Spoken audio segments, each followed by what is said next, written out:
Какво мислиш за победата на Дара? Супер, мега щастлив, велика. Сега ще посрещаме не кой да е, а Дара, победителят от Евровизия 2026 година. Много съм горда с нея.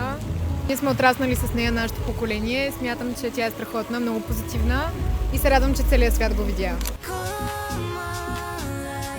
Вие от колко време сте фенове на Дара? Аз от малки! Че съм родена такава, сърцето ми не дава повече сате! Коя ти е любимата песен?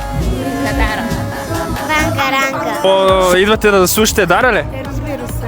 Горди ли сте от победата? Чудесно. Искам да я поздравя и да я кажа, че наистина съм много горд с нея. Какво правите тука?